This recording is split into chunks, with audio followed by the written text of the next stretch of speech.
Only a true master of illusion deserves to hold a dark magician. You will never understand its full potential. I know it must be hard to think of your favorite card in another duelist's deck. Sometimes a card can choose a duelist. The two are connected, and the duelist can tap into the card's true power. And the Dark Magician has chosen me. Greetings once again, my friends, and welcome back to Geek News Anime Night, where we take a particular arc or season of anime, in this case, the Battle City Duels, and we dissect them, we give our thoughts, our positives, our negatives, and even talk about some of the things that were just absolutely silly that happened within the duel. I am your host, Adam Mickelson, aka Drac. I hope everybody's having a good day or night when you're listening to this, and joining me is my usual panel. First of all, I have to point this out. Brenton, look, I know that you really want to relive the episode and lock your feet up in manacles, but you're too far away from the mic. You really should have put those right next to your PC. Just saying. Might want to get I'm not into BDSM. Oh, okay, cool. That's actually a good thing. And also, dark energy discs are not affordable at all. I did check eBay, and they're not affordable. And then also, I have to introduce the Shadow Blazer, or as we are now going to call him, the Phantom of the Duel Disc. What? You are the Phantom of the Duel Disc. Well, I heard that part. I don't understand why I'm the Phantom of the Duel Disc. Because Arkana is the Phantom of the Duel Disc. You have never seen Phantom of the Opera, have you? No, I have. I still don't get the correlation. Dude injured. Wears a mask. Oh, okay. Oh my gosh, Alex. So, in case you guys cannot tell, we are here to talk about the episode Master of Magicians, in which Yugi Moto, the king of games, will be taking on his second rare hunter, which is the magician Arkana. And wow, compared to the previous duel that we just had with Joey and Esperoba, it's safe to say that this duel turned things up a notch. Definitely. Wouldn't you say? Yeah. So this is actually a perfect example of how Battle City duels are going to be. And by that, I mean, there's going to be lots of stalemates, and it's going to be very neck and neck until the very end. And then somebody will win, and we will cheer because it's probably going to be Yugi. And so at that point, we get our first example of this by him taking on the magician Arkana, who has been tasked by Merrick Ishtar to take out Yugi Moto and bring his dark magician to him. And for a price, but we'll talk about that later. But, so the stakes that we have right here, right now in this duel, we'll go over those really quick. So obviously it is a Battle City duel. So rare cards are up to stakes, and we have the Dark Magician. That's literally what we have, because both Yugi has what I like to call the Grape Soda Dark Magician, and then we also have Arkana's version, which I like to call the Evil Dark Magician. And therefore the much cooler Dark Magician. So at that point, the deck lineup that we have here is obviously people know Yugi's deck and what he is going to be capable of from the previous duel, and he is going to be up against Arkana, who is basically a spellcaster deck, and pretty much is catered towards supporting his Dark Magician and being able to counter Yugi's Dark Magician. So this is one of those times where we get to see the power of the rare hunters, at least in the concept of the rare cards that they have, because Merrick Ishtar has specifically made this deck for Arkana to be able to fight against Yugi Moto. So with that being said, what do you guys also, I should also, there's locator cards at stake. Those things that we're going to forget about quite a bit. So you have those, as well as the added stakes of, if Yugi loses, he will lose the Millennium Puzzle, and therefore it will be gifted to Merrick Ishtar. And if Arkana loses, well, he just dies. I guess Yugi dies too, but we'll also get to there in a minute, because this is going to be the thing. is like Joey's duels are going to be regular old Battle City duels. Yugi's duels are going to have much more in-depth stakes, which is usually going to mean, and I know that we're talking about the US version, that their brains or minds will go to the Shadow Realm. They'll die! To the Shadow Realm. That's as dumb as Dragon Ball Z saying, I'm slipping into another dimension. He died! Yeah, it's like full-on coma. You're not coming back from it. Yes. And also, I'm still thoroughly not convinced that those dark energy discs are that and not just real actual razor blades. And so basically, they cut your leg and you are left to bleed out. Fatality. They weren't glowing. What was that? Well, they weren't glowing, so yes, but that could also be the light on the metal. So that being said, so we have the stakes here. What do you guys think of the stakes that are being put in front of Yugi, especially since he has to face his favorite monster? Well, I liked it because I think now the stakes are amping up after how many episodes are we into Battle City now? Well, right? Let's not count the actual episodes because we did skip some. But true. As far as duels, we are... This is the 5th duel. Right. So, after mostly duels about just where a card is on the line or your pride is on the line, now the stakes are real because now, well, you could lose it all and go to the Shadow Realm or die. Yeah, whichever you prefer. Or as the people in Link the Faces of Evil say, you will die. You must die. You must die. Brenton, what did you think of the stakes set in this duel? It definitely amped up the seriousness of everything that's going on, because before, and just thinking about it from the perspective of rewatching Battle City now, it just feels like Merrick is like all talk and no show. And with Yugi now finally dueling, oh my gosh, his name just slipped my mind and you just said it. Arkana, thank you. With this duel with Arkana, I feel like it shows that Merrick is like being serious now. Like before, I was just toying with you, poking you a little bit, slapping your face a little bit just to annoy you.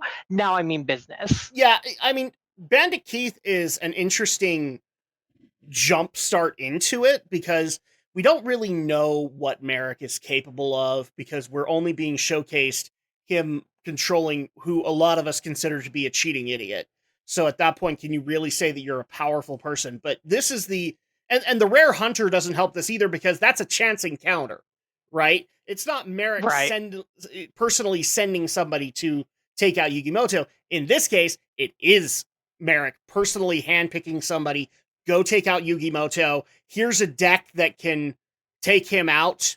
And on top of that, if you do this, like this also shows that one of the things Merrick does is he picks up the dregs of society, the ones that have virtually no future, have screwed up so many times that he can easily manipulate them and then send them at Yugi kind of thing. So it's not just like he picks up random people. No, he actually goes and looks for these dregs of society and brings them into his fold.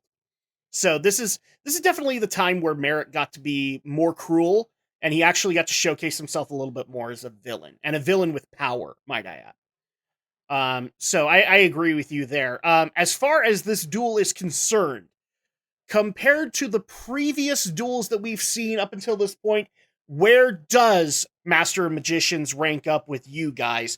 First, as a general duel of Battle City, and then also as a Yugi duel, because now we have some comparisons to be able to work off of. Oh wow, we're hopping into it now. At least the comparison at this point, and then we'll get into the positives and the negatives. Okay. I may need a second to think about that. Do you have an answer, Adam? Alex. Oh, sure. Well, I think for me, I like this one because I think it finally shows some real strategy rather than relying on cheap tactics and cheating that we usually get from a lot of the Rare Hunters and gambling that have fought before. Right. Yeah. Yeah. So for that, I like it. I think this one really changed things up a little bit, kind of really amped things up. Obviously, we talked about the stakes just a moment ago, and we're also seeing it now because we're also seeing some real strategy put to use. Yeah, exactly. I like this duel. This is basically the sneak peek that we've all been waiting for to showcase what Battle City duels are going to be like, where they are going to take a lot of strategy. You're going to end up in a lot of stalemates. Unlike what we've seen like at Duelist Kingdom, where it's basically just glorified war, where somebody summons a monster, somebody summons a more powerful monster, they take out the monster, and the process repeats. That's not the case here. Now we're seeing a lot of trap cards, magic cards, effect monsters being put into play to be able to support the better monsters. And in particular, in this case, with seeing both Arkana and Yugi supporting their Dark Magician on the field. So at that point, Brinton, do you know what you're gonna say? Yeah, I think Alex like summed up my thoughts once I had a moment to collect them You're good. very well. Like this really was, in terms of like Yugi duels, very much applying strategy, acclimating to the Battle City rules, and having to take into account and consideration that it's not just going to be overpowering your opponent.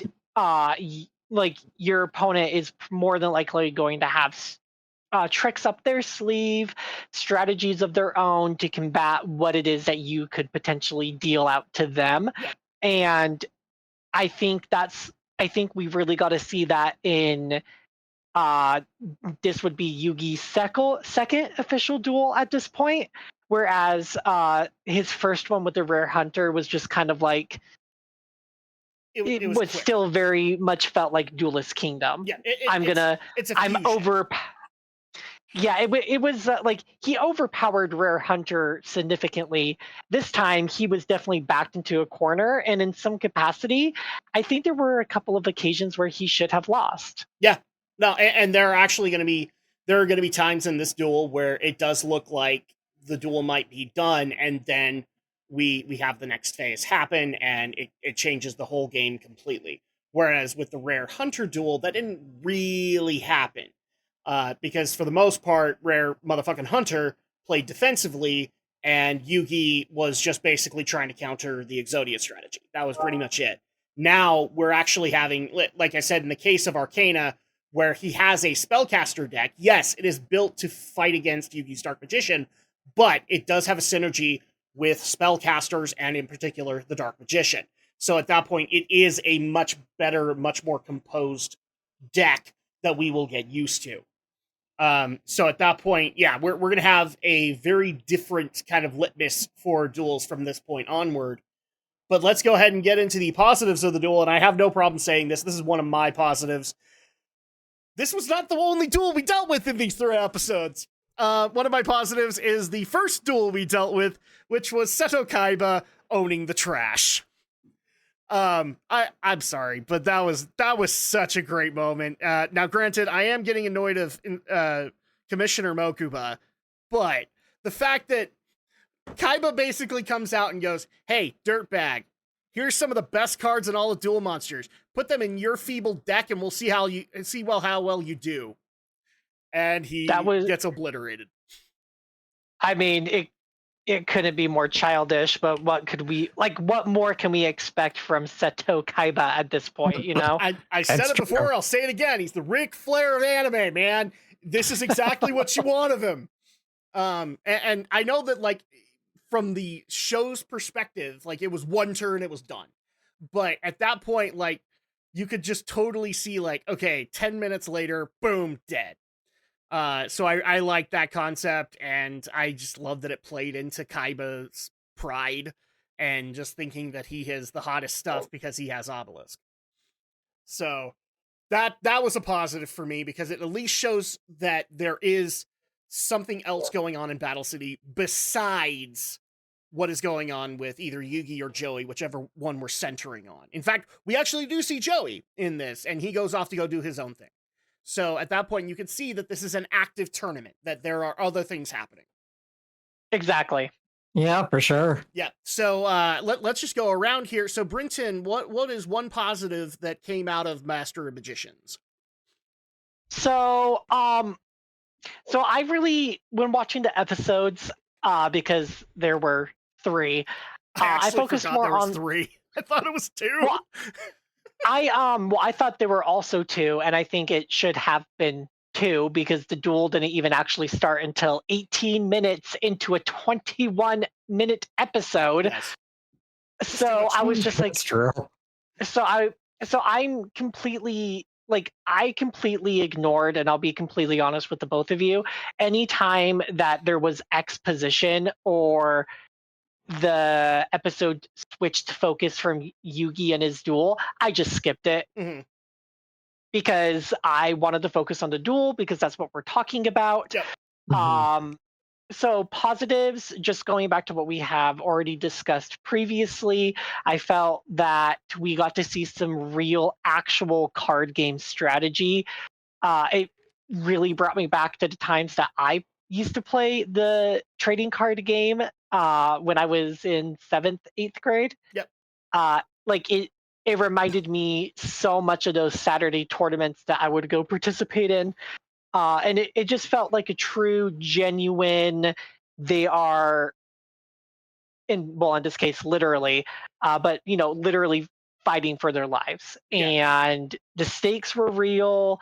And it was, I'm not going to say it was a pleasure to watch. However, it was cool to see like a proper game happen Yeah. where as you two both have already stated, there was actual strategy, actual thought, not cheating, gimmicks, or people just trying to pull the wool over the eyes of the other duelist. Not only that, but there is a mystic element that exists throughout this tournament.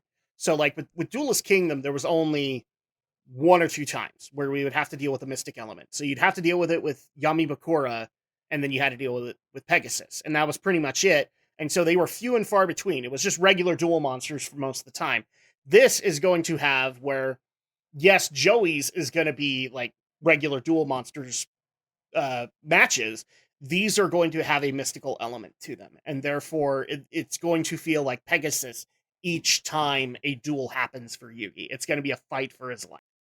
So And I I think, think that was the best thing that Battle City could have done. yeah, and and the thing is, and I'm just gonna mention this now, Adam, because you've already made a softly brought it up. One thing that I've really enjoyed now seeing Yugi duels compared to Joey duels, because that's just how it's going to be for the next couple of weeks we do Yes. this, is that I love how Yugi's duels are a lot more stressful. There is that centered focus around Merrick is coming after him. He's coming after him hard because he just wants the Millennium Puzzle. Yeah. He doesn't care about the cards. He cares about the Pharaoh's power. Yeah. Whereas with Joey, what we've seen so far is I had a really rough start to this tournament, and there's nothing that's going to stop me from growing as a player, as a duelist, and making my way into the finals with my friends. And essentially, I'm going to win this.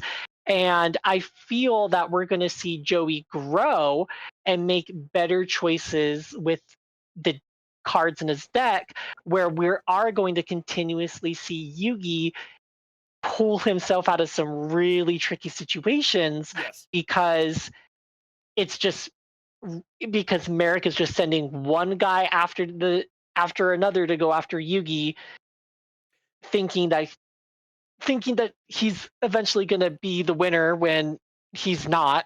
Yeah. Well, I mean, but but like a good villain, he is basically playing that chess in his head. He is saying, okay, let me send this guy to counter this aspect of Yugi. Okay, that didn't work. Let me go work on the next guy. And it's not necessarily just I'm throwing shit at you. Kind of like with, in my opinion, the difference between this and say Pegasus's Eliminators, where there really wasn't any rhyme or reason to how they were brought in. They were just like, Pegasus was like, you there, and they just so happened to find them. These are now intended to be, we are going to specifically seek out Yugi Moto, and we are going to try and get what Merrick wants. And so that's a much better way to be able to do it. I also think another cool thing that happens here with the Yugi Joey bouncing kind of dynamic is Joey is still kind of new to Duel Monsters. Like, yes, he came in second at Duelist Kingdom, but he was a novice in that tournament. He knew very little you're about right. how, like, his deck was shit, if you think about it. He had like 5 or 6 magic cards in it, and most of his cards were monsters. So at that point, he is a novice, a rookie.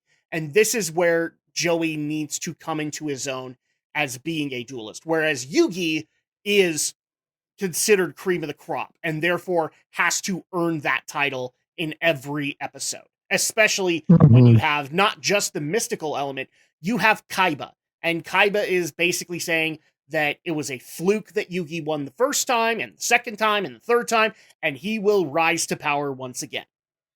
So at that point, it's just a different dynamic that you're going to get between these two duels. So yeah, there's a lot of positives here. What was you guys' thoughts on Arkana as an adversary for Yugi, at least for this duel? I don't think I have any. I mean, as villains go, he's kind of stock. When it comes to Merrick, I think he is kind of that ideal dreg of society because, you don't realize this till the end of the episode, but Arkana's very broken mentally, and he's about to come apart at any given moment, and that's what Merrick takes advantage of. So I think Arkana is a better highlight for Merrick than he is for himself. Because, like, I have no problem saying this. Arkana's shtick was done for me by the time they were going down the stairs. All right? Because at that point, I was just making fun of the fact that he was as knuck and futz as he was.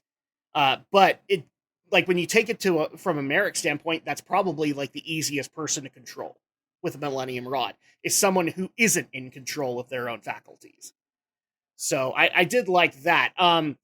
We've gone over the positives here. What was negative about this duel? Now, Brenton, you brought up that the backstory stuff you didn't care about. So, like, I would consider that to be a negative of the duel for you. Alex, what would you consider to be a negative of this duel? Brenton also mentioned earlier, like, this duel did not need to be a three-parter. No, it didn't. They could have resolved it in 2 episodes easy. Thank goodness we had the Kaiba duel on the first one. I'm like, okay, at least we got a duel here. No, most of the first episode is just like, ooh, Yugi, follow the evil, creepy clown. He totally won't molester you. Yeah, it's molester. It's from South Park. That's how they say molest. So, like, when they hear the word, like, Cartman says molester, and yeah, it's a whole episode. I'll have to tell you about it later. No, yeah, just say no more. We'll just say no more. Yeah, say no more. But that's pretty much what it is. It's like, it's a creepy clown who ultimately ends up being Arkana. A creepy clown leading him to a dark back alley to be able to go duel with him, and totally nothing else. Back alley duels.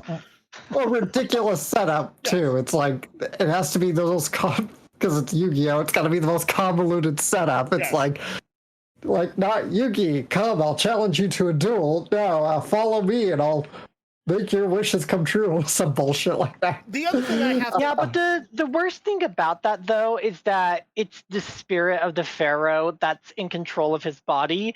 So you think that, like, a several millennia old individual would be smart enough to say, maybe not. Maybe not. But then you have the commentary from Tails, like, it's almost like he's in a trance. It's like, dumbasses. The other thing I'll also point out that I think is a negative of this one is just because of sheer logic, okay? We have mentioned this a couple of times. Like, the Battle City tournament is pretty much Kaiba owns this city, and he is able to hold his own Duel Monsters tournament within it, right? So, how you would think that if Kaiba Corp basically owns this town, that they pretty much own all the utilities, including the Wi-Fi in all of the area. And yet there's one place where Kaiba Wi-Fi isn't available? I know. I bet it's not good Wi-Fi. I guess not. It must be that crappy McDonald's Wi-Fi. Yeah. The guy who can rig security cameras all over Japan. Don't lie, but audience. can't That McDonald's Wi-Fi was Wi-Fi. shit. It's true, it is shit. Yes. I mean, for crying out loud, we found this out the easy way, but Burger King Wi-Fi was better than McDonald's Wi-Fi when you were playing X and Y. Yeah, it was. So at that point, I just find it funny that, like, oh, he immediately steps off the grid in Kaiba's city, where his eyes and ears are everywhere. How were you able to make this happen? I would think you would even have cameras in the sewers, Seto. I know, like, the only reason that he knew that Yugi had gone off the grid was because they were literally walking towards him. Yes. But I just love how the rest of the time it's, I must find Yugi. And it's like, oh, Kaiba, you really do care. Well, yeah, one of the things that I do like that concept. Oh, Kaiba, you really do care. And then Taya comes along and says how heartless he is. And this is actually one of the best things is, like, all the rare hunters apparently found all of the ways to be able to exploit Kaiba's tech and be able to duel Yugi off the radar. Because it happens to all of them. Well, I mean, again, that's why I'm saying that Kaiba and, Kaiba Wi-Fi sucks. Because it's easily manipulated. I'm starting to think that Kaiba did actually hire the Industrial Illusions people, that he was able to easily hack through their stuff. And he's just like, whatever, I own you now, go make me a network. So oh my gosh. yeah, so that was a little bit of a lack in logic. I also will say this, one of the negatives for me is Arkana's origin, and it's primarily just because, yes, I get it, he's supposed to be untethered, he's supposed to be a fractured mind, and that's what makes him an ideal candidate for Merrick. But I mean, for crying out loud, he was more interested in talking about his dashing good looks than his girlfriend's. And of course, he has the Doctor Strange incident happen to him, where he apparently can never be seen in public ever again. And of course, Merrick takes advantage of that. I'm not saying it's bad. I'm saying it's cliche. Especially when you don't actually see what's behind the mask, so you don't know if he's horribly scarred. I have a comment later for that. So, it's you're over that literary trope. Yes. And what's funny is that what I was about to say is completely irrelevant. Mm-hmm. You're just over that literary trope. That's all I have to say. At least in this concept, because I know why they did it, because they wanted to make it look that Merrick was very easily able to manipulate him. But at the same time, it just became so campy that it was hard to take seriously. And that was kind of like Bandit Keith, at least to some extent, and that was campy as hell too, was easier to wrap my brain around than Arkana's. Because, like, so many of the incidents in Arkana's unfortunate past are because he was a dumbass. That's literally what it was. He was a dumbass, and he didn't pay attention, and he was arrogant, and it blew up in his face. Literally, it blew up in his face. Yes. So that being said, let's go ahead and get into the notes that we have. I know that Brinton probably has some, so I will let him go first. Unless Alex, do you have notes for this one? No, okay. I don't really take notes, so I admire you guys for doing that. I did not take notes for this one, Adam. Okay. This, just as a quick side note, it has been a weird week, yes. And so notes did not happen. Shit, my bad. Yeah, I totally get that. So I have a butt ton of notes, so let's go ahead and get into this. Yeah, go for it. Let's talk about them. So 5 seconds literally into it, we get the trademark violation from Mokuba. So at that point, I officially am saying, Mokuba, you're fired. I want Mr. Referee back. Yeah, Mr. Referee. Mr. Referee from Metabots was the shit. Okay, so the next Love one, it. And then this was in regards to Kaiba and the dueling bully. Oh no, guys, the dueling briefcase is coming out. We're all doomed.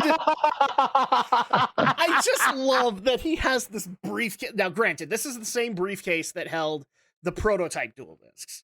And so at that point, like, I just love that it's a big metal briefcase that looks like it's like the nuclear football, not where it has basically a bunch of Duel Monsters cards in it. But no, he carries around this big metal suitcase that I think in some shots you can even see it's handcuffed to him. I was like, okay. But then again, this was also, if I remember correctly, in the first episode, he used the same briefcase to try and bribe Solomon Moto's Blue Eyes White Dragon from him. So that is correct. We have seen this metal suitcase take many forms. So my first thing is going to be a dueling foul. Kaiba needed 3 monsters to sacrifice to summon Obelisk. I know you don't like bullies, Kaiba, but rules are rules. And yes, I get it. Passage of time. But literally, they basically make it like the duel just started. Boom, he summoned Obelisk. That's not what happened, but I'm still calling a foul. I mean, that it does appear to be the case for sure, because I had the same thoughts too. The other thing I had to say was, oh, looks like there's a duel in the OK Corral, because I love the fact when that duel started, you had the brush of wind, like the tumbleweeds going through. It's like, what is this? Duel monsters or a fucking Western? It could be both, Adam. It literally could be both, actually. I would love to see Yu-Gi-Oh as a Western themed. What's actually funny is Yu-Gi-Oh 5Ds did that. So I've watched some of the plot of that, and there is actually a Cowboys episode. Well, then I know what I will be wasting time on. They actually use 6 shooters as dual discs. No, I'm not kidding. Oh my!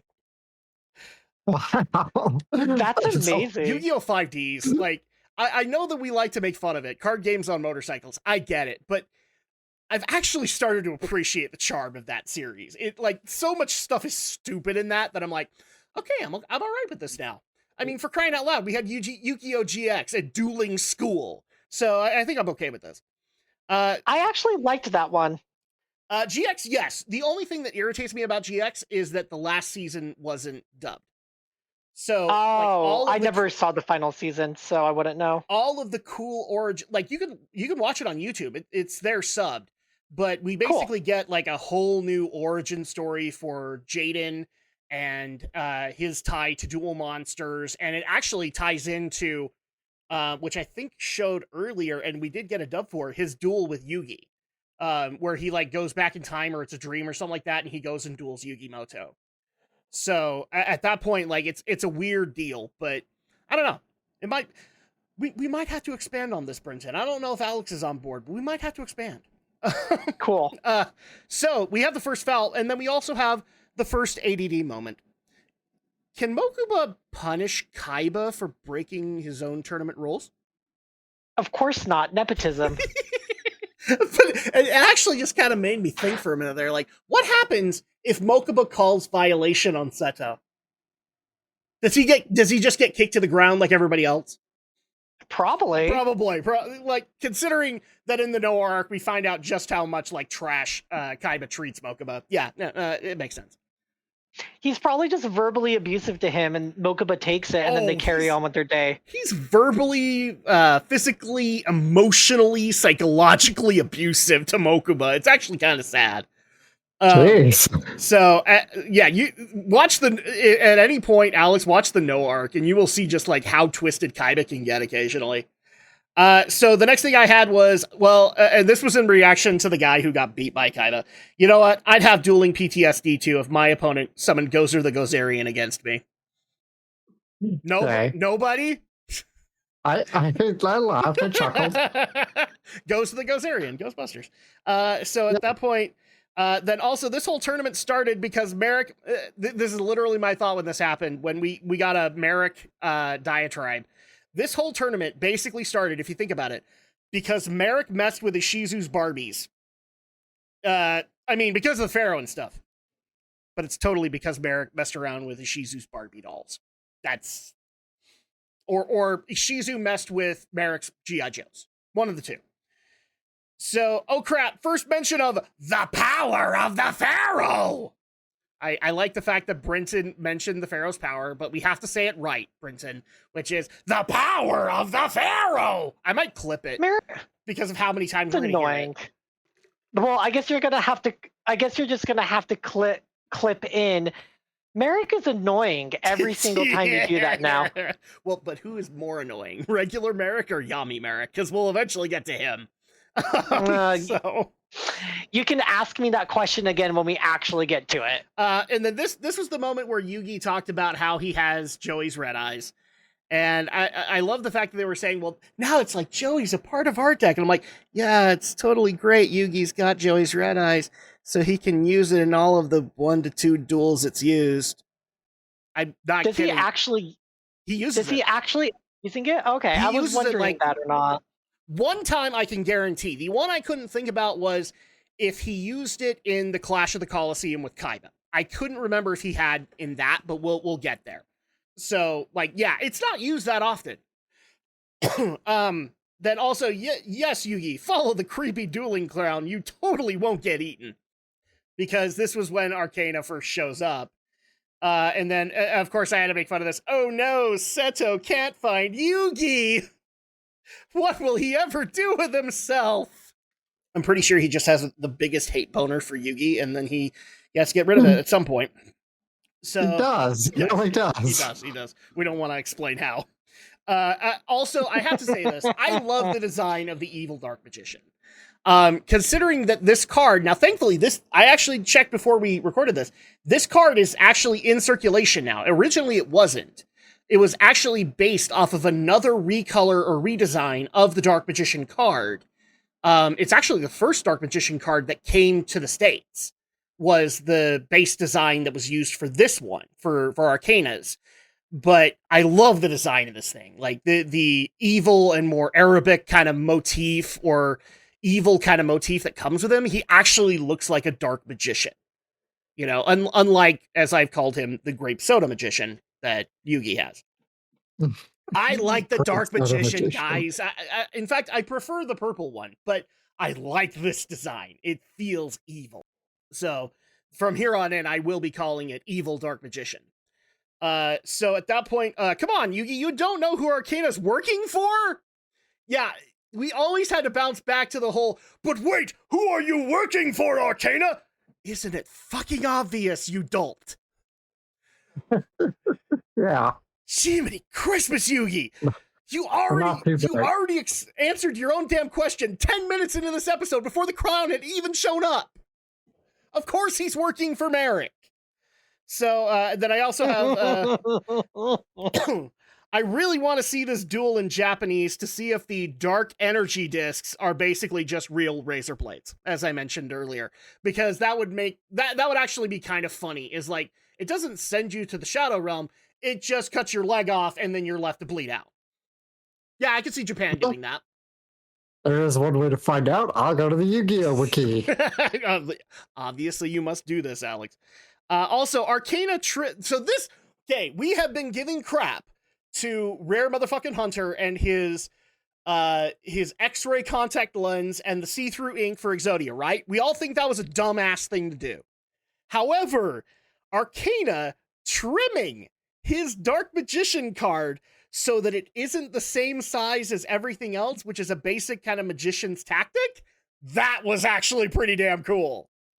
That was pretty clever. Yes, and so I mean, especially since to go so far as to mutilate your own cards just so you can get what you need immediately. And it's a magician's trick too, so it makes sense with Arkana. So like when they do the whole guessing cards game, they actually will have trimmed cards, so they know like which card is the trimmed card, and therefore they know which card you picked.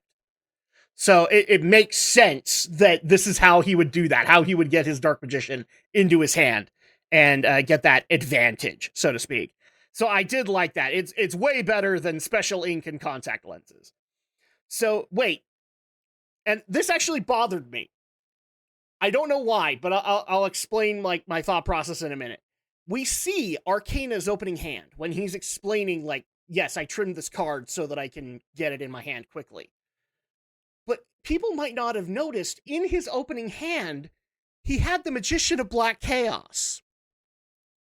And so I had this thought, wouldn't it have been cool if the Dark Magician wasn't his strongest card and it wasn't the mirror to Yugi, but instead it was the Magician of Black Chaos? The card he used against Pegasus to win? Would have been so much cooler, especially since Magician of Black Chaos is actually more powerful. And frankly, in my opinion, the two cards that don't get showcased in Yu-Gi-Oh! Enough are Blackluster Soldier and the Magician of Black Chaos. I love those ritual cards. They didn't even make it to the States for like a good year before we actually saw them in the States. You could only get them in video games. So that was... so also, what was that? Oh, I was gonna say, yeah, Magician of Black Chaos, I had in like my video game decks. Yes. They were it's super fun to play. It's amazing. It's a great one. And considering the rarity at which we see this card played in the series, like you see it in the Pegasus Duel. I think the next time we see it actually in play is the Noah fight. That's the next time, and I think that's the last time that we see the Magician of Black Chaos, which is just, it's sad because of the design of that card. Love that card. But also, we are coming to my second ADD moment. Man, Arkana would have been so much cooler if his trademark card was Magician of Black Chaos. So yeah, that's what I was basically pointing out. And then wait, there's 2 evil Dark Magicians? Yeah, in case people didn't pay attention when he does the whole hologram shtick, you can see, and it's actually supposed to be something hinted later on, he has 2 versions, or 2 copies of this Dark Magician. One of which he has on the dual disc, and one he's holding. I don't know about you guys, but I actually missed that when I first watched it, and then I loved it later on when I'm like, oh, it did explain early on that he had a second Dark Magician. I just kind of figured that he did. I didn't really think anything of it, but that is a detail I missed. I like that. That was just a little detail, like blink and you miss it kind of thing. I like that. Also, this is going back to Yugi's grandpa and Taya combing every inch of Battle City looking for Yugi. Solomon, why don't you just go to the police? I mean, if you want to cover every square inch of Battle City, you could get the police to help you. Because the police are owned by Seto Kaiba. Or maybe they're all rare hunters in disguise. That actually or there really are no funny. police. Everybody just solves their differences by duel monsters. Like that would actually be that's really funny if all the private sector of Domino is owned by Kaiba, and then all of the public sector is owned by Merrick. That would be great. Okay, I looked it up here. So yes, Adam, you're right. They are regular buzzsaws in the original version. The energy effect was probably added for the dub then. And so the losers would just have their legs cut off, which is bad, of course, painful, but it doesn't say that they'll necessarily die, just have their legs cut off. Well, it's implied. And so at that point, I have to say this now, and I'll put in the clip later, Editor Drac. Fatality. So, there you go. So this was the point where Arkana summoned the Mystic Tomato, which is actually a card. Why does Mystic Tomato look like the Jack-o'-lantern monster from Power Rangers? I don't know. Oh, that's a great question. You remember the one I'm talking about, right? The ramping Jack-o'-lantern monster from like the first Halloween episode? Vaguely, I guess. Yeah. It's been a long time. It's actually really similar to this. I don't know why it did, but then I also point in, the stalemate has begun. This is the point where both Dark Magicians are on the field, and we get to see the equivalent of strategy my penis is bigger game, where it's like, I will put 2 cards face down. I will put 2 cards face down. Okay, then I'll put 1 more. Okay, I'll put 1 more again. And then that's actually a gripe that I had. I was just like, what is this? And then it became, I activate this. Well, then I activate this. Then I activate this. Then I activate this. And I'm like, can we please not? See, and actually, I like the reveal part. At least it showed different cards, because at that point, the only similar one that they both put down, I think, was Monster Reborn. That was it. And so the other ones were like, okay, cool little strategy. But up until that point, I don't know if you guys noticed this, these were different turns happening. They never showed them drawing more cards. They just showed them putting more cards into the dual disc. Yeah, I noticed that too. I think during that that back and forth, I think a lot of those cards are just like quick play, and when the quick plays are activated, then it automatically activates the trap cards. So by that point, I think it's Well- excuse me. At that point, I think you just lose track of whose turn is it. I don't know. I'm just gonna go. Well, fun fact, the only one that was actually a quick play card in there was Thousand Daggers.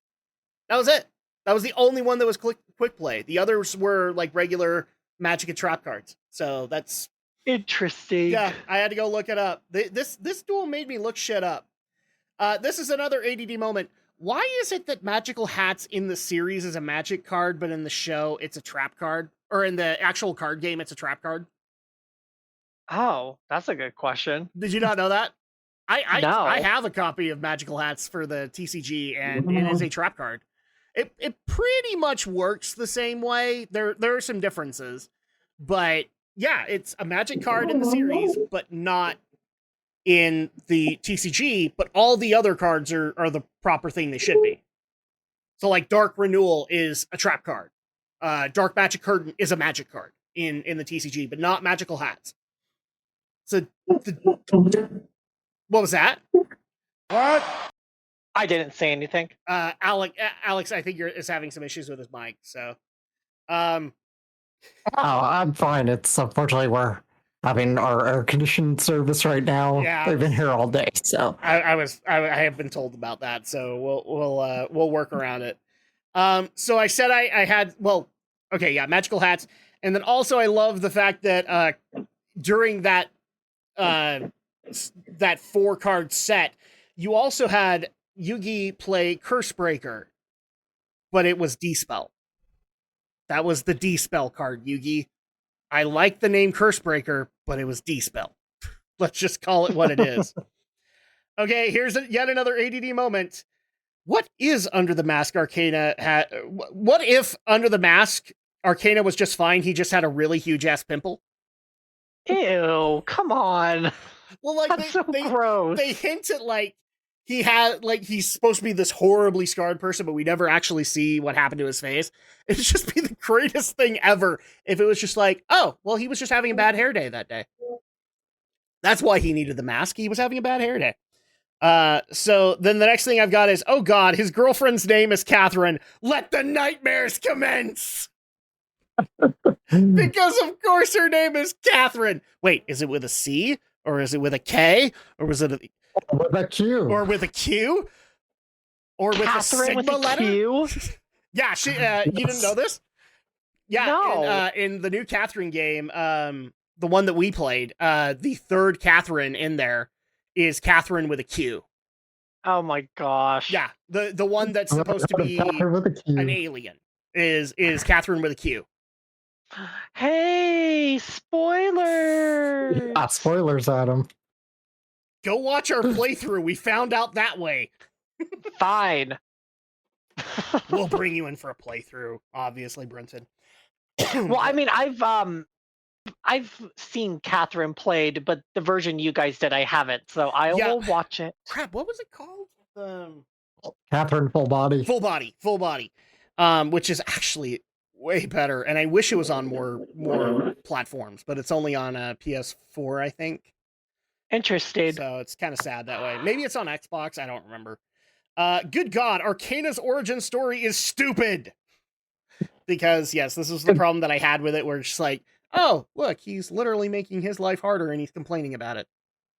Yeah, I literally skipped that. Yep. And then this is the thing that I actually will enjoy later. Hey, Arkana, how do you know that that's Catherine behind the curtain and not, I don't know, a hentai demon? Because he openly admits he's just relying on his faith that Merrick brought Catherine to him. He never looked. You're a magician, man. You should know when people are pulling a fast one on you. You never looked to see if it was Catherine? You deserve a tentacle hentai demon at that point. Oh my gosh. So, Seth, I have to mention this. So, Seto's Yugi locating strategy: find the one PC that isn't using our Wi-Fi. This is basically what we were saying. It's like everybody should be using Kaiba. Everybody should be using Kaiba Core Wi-Fi, and no, that the way they find them is the one that is not willing to communicate with them. I love it. Then lol, the energy disc stopped at 2000. So when the Dark Magician attacks Yugi directly and you could see the disc moving forward. Did you guys notice that it actually stopped at the 2000 mark? I sure did. I didn't notice. I'm like, huh, the dark energy disc can't math. Got it. So I like that. Why is the hologram worried about losing its soul? This was the point where the evil dark magician hears Arkana talk about him as simply a tool, and he's like, what? I'm like, really, dude? Really? You're the bad guy. You don't think you'd get used? That was actually kind of disappointing. But now we have a string of fouls. The first couple are actually indicative of the card Ectoplasmer, which Arkana used against Yugi to basically use his monster's attack points to be able to drain his life points. You know, the whole shtick of getting the blade to go closer and closer, right? So here's the first foul on Ectoplasmer. Ectoplasmer doesn't drain the soul of monsters with the same name, just the targeted card. So, the concept that Yugi's Dark Magician turned into ectoplasm to save him? Not in a real game, Yugi. Sorry. You would have been done at that point. Well, yeah, I'm glad you're bringing this up, Adam, because when that happened, I just kind of sat there and I was like, and the first thing I thought to myself was, remember, this is a children's show. Yes. Remember, this is supposed to be based in fantasy. Remember that Yugi's got 9 different kinds of plot armor. Yeah, like, remember that these are things that happen. Yes. But it's also okay to communicate this would never happen in an actual card game. Nope. He should, like, that should have been it. Yugi should have lost. And I felt like that was such BS that it was the soul of his card defending him. And it's like, that doesn't, like, that's just, it's dumb. Yep.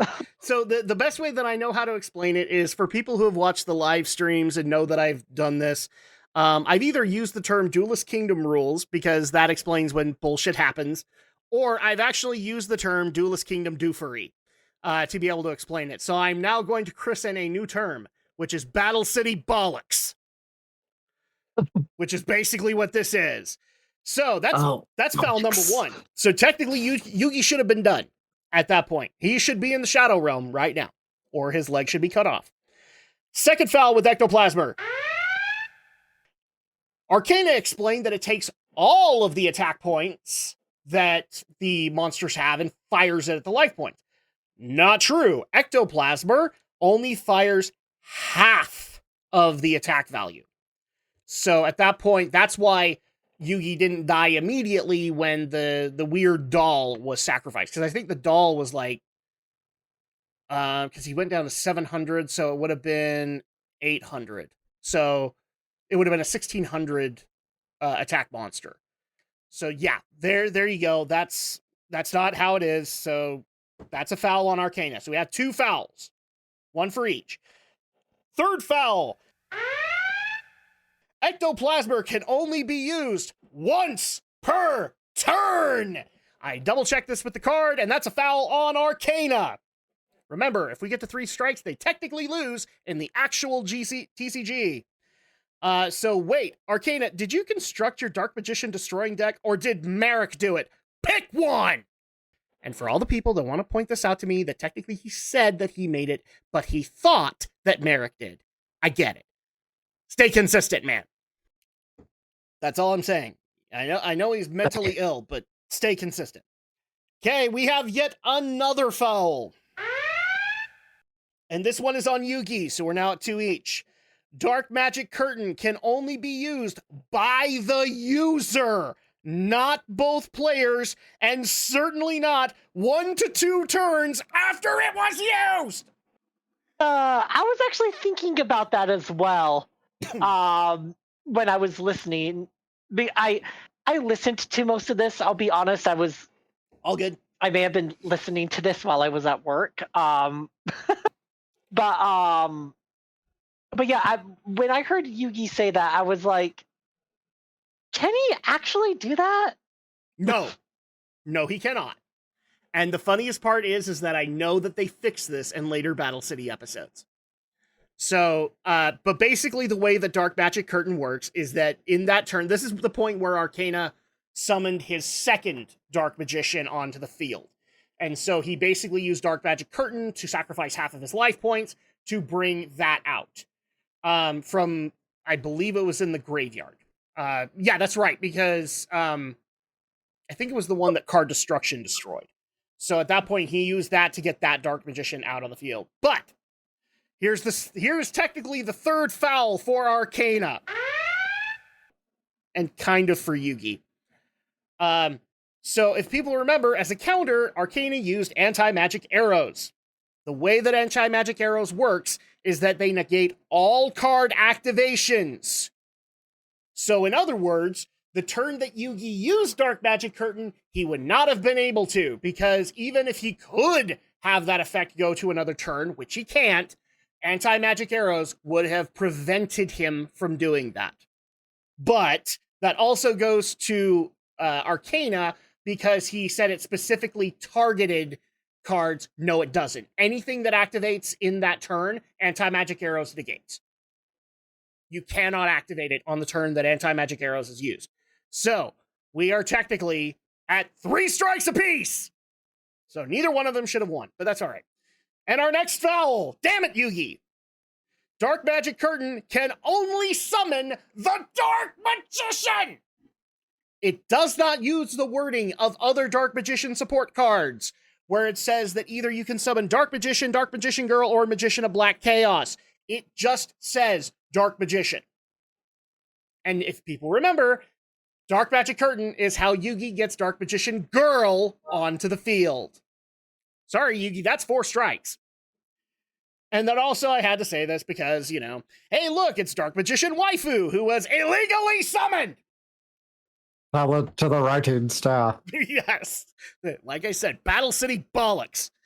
And then also, I don't know if you guys have noticed this, but when Dark Magician Girl gets summoned, there's actually a skirt that is on her. It's like one of those really tight tube skirts when she's being brought to life, right?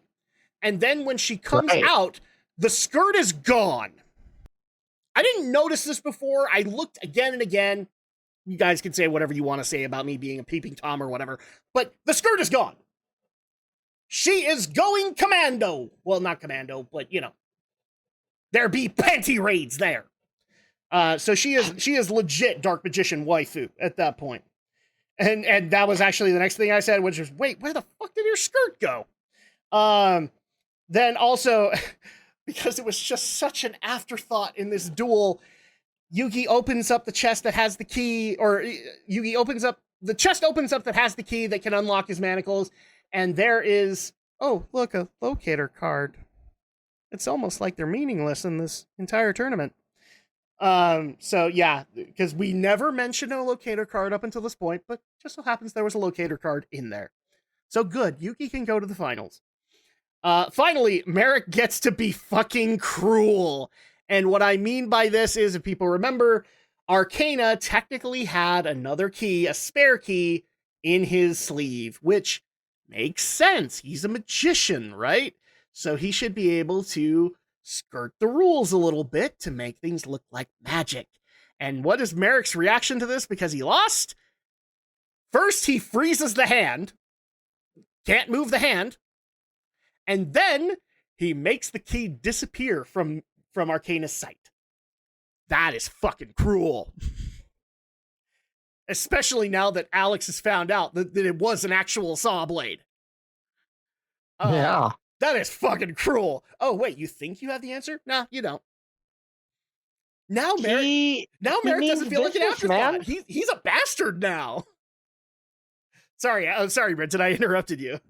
No, he means business. He's not here to goof off. He's not here to joke around. He wants the Millennium Puzzle. No, yeah. And he will do whatever it takes to get it. I was so happy because, like, if you remember, in the first episode, we eviscerated Merrick. because of all the stupidity that happened in the Bandit Keith duel. Like, he didn't look that powerful with the Millennium Rod. He picked an absolute blundering idiot, and yet he still couldn't control him. Oh yeah, and he also had to rely on Bandit Keith's cheating tactics in order to win, instead of, a dark Heart of the Cards, which would have been fucking cool. I've actually gotten into debates with people. Yes, it would have been cool. A dark Heart of the Cards that works the exact same way as the Heart of the Cards, but is evil? Yes, that would have worked. I'll write that shit and I'll make it work. So at that point, he got to be cruel. He got to be a villain. And I know that some people are going to be upset by me saying this, but like, in terms of being a villain, you have to do horrible things in order for us to get that you're a horrible son of a bitch. And he hasn't been able to do that up until this point. The only thing he's ever done is he had his issues with Bandit Keith, and then he takes control of the Rare Hunter after he loses and takes his soul. That's it. So this was actually a great moment. I'll die on this hill. This was a great moment for Merrick as a villain. Then also this was me ranting, but damn it, Yugi, I wanted a fatality. Don't cock block me. Because what the hell? Well, because they faded to black so that you didn't see Arkana actually fall. Instead, it's just like they go to Yugi. And I get it, kids show, but Yugi, you cockblocked me. I wanted to see this guy get his comeuppance. I'm sure I'll get a bunch of comments on that one. Like, you're a horrible person. No, I just, like, this is the stakes that you're setting up in these duels. So, and then also, called it! Catherine was a doll all along. Now, granted, I called a hentai demon, but you get the point. Catherine wasn't there, so this is yet another moment where Merrick got to be effing cruel, because he said, oh yeah, I'll totally bring your girlfriend back, and I'll control her with the Millennium Rod. And, oh, you guys want to go to Tahiti? I'll totally fund that. Tahiti. Well, yeah, because he says, like, Tahiti, or what was the other one he mentioned? Can't remember. Yeah, but he said, like, I'm going to get this luxury vacation because of Master Merrick. Yeah, sure you are, Arkana. Because he's like, well, yeah, where will we go? Tahiti, Hawaii? Yeah, Hawaii, Tahiti, something like that. And I just like, this was great for Merrick. Especially when the doll's head falls off. I'm just like, Merrick's a bastard. And I couldn't be happier. I like when villains get to be villains, people. Because, like, you're supposed to not like them. That's why they work. And up until this point, Merrick hasn't worked that way. And now he does. And now I'm happy with it. And then finally, the last thing I had was, and I loved this, the introduction of Strings, who is technically the next Yugi duel, where Merrick just says, like, I have even worse things waiting for you. And while the Slifer card is up on the screen, he says, beware the quiet one. That, like, if you were a kid, that was haunting. I don't care what you say. That was haunting, especially when we find out that the character Strings, who has the Slifer card, goes under the moniker Strings, the Quiet One. He really should be Strings, the guy who has way too many earrings on his face. But Strings, the Quiet One, I'll go with it. I think I blow Brenton's mind with all of the cruelty that I'm talking about. No, everything that you're saying, just like, as we have stated at the beginning of this episode, this duel established an intensity that has now been established between Merrick and Yugi. Yes. And he made it very, very clear, I will go to all lengths to get the Millennium Puzzle. Mm-hmm. And what he did to Arkana is what a true villain does. He steps on the people that he brings into his fold because they're just fodder towards his ultimate goal. Yep. Which, if there's somebody here who doesn't know how Battle City ends, sorry for the spoiler, he loses, but as we continue to make our way through the duels and as we continue to make our way through the arc, he's just going to get worse and worse and worse. Yes. Especially during the finals. Well, and especially considering, like, main villain logic. All right, like we can't base this on like a Power Rangers villain because that's just like send out a monster. Oh, it loses. Oh boy. But in the case of an actual villain, like this is proper progression where Merrick, he didn't really send out the rare hunter, but the rare hunter, as we're getting shown, is that much of an underling that, yeah, it's okay. He was basically garbage that could be thrown away as far as Merrick was concerned. Keith is the same way. But now we're going to up the scale a little bit because he's going to specifically pick somebody to go and handle Yugi. Oh, wait, they didn't do it? And oh, by the way, this is the time when, granted, Yugi knows about the Egyptian god cards. He doesn't know that Merrick has any. He only knew that they existed. I don't even think he knows that Kaiba has any at this point.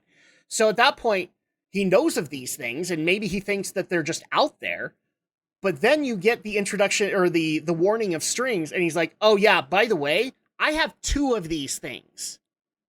And Kaiba has the 3rd. So 2 of Yugi's legitimate adversaries have things he is going to need in order to proceed with his destiny. And your next duel, because like it's not teased to him, but it's teased to the viewer, that the next duel is like, okay, we're going to kick this up yet another notch. Send the first god card against him. I thought that was perfect. Sorry, I interrupted Alex. No, I'm just listening. You didn't interrupt. So at that point, that's all my notes. I love the introduction of strings because technically he will be the next duel for Yugi, and we get to see the second god card at this point, Slifer the Sky Dragon, or as we will probably refer to him as Slifer, the executive producer! Because that's a way better title. I still need to go look and see if Obelisk and Ra have similar titles so that we can use those, just because like I love those as well. But yeah, so that kind of wraps things up. So out of 5, what would you guys give Master of Magicians? Oh, I've been thinking about this all day. I think Adam, oh my gosh, why am I getting you two so confused today? Alex went first the last time, so I'm going to go first this time. I'm going to say 4. Okay. So a 4 out of 5, this to you is like a good pace setter for Battle City. Yeah, I mean the whole like section of I'm going to put a card down. I'm going to put a card down. You're going to put a card down. They're going to put a card down. Everybody put the card down was a little, again, I thought that was just annoying because it just ended up, what's funny is here it's annoying. But when we get episodes down into the finals and Yugi and Kaiba basically do the same thing, we're going to be like, oh, that was amazing. Because it's just done better there. Yeah, don't at me, Adam. No, I'm just saying, like, I agree with you. That was dumb, but it better explains. Don't call me out yet.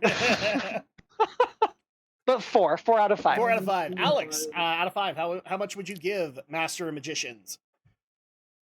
I think I'd agree with Brenton. A 4 out of 5 for me. I'm in agreement as well. I think it's a 4 out of 5. This was the pace setter that we needed for Yugi's side of the Battle City duels. Now, granted, like I know that we didn't give as good of a rating to Joey versus Esperoba, but that's just because, like, for him the stakes aren't as are unique, and in my opinion, like the next duel sets things a lot better for Joey, which is actually going to be the next duel that we take on, which is going to be Into the Hornet's Nest, where Joey Wheeler will be taking on Weevil I had to think about his last name. I couldn't remember it. Weevil Underwood.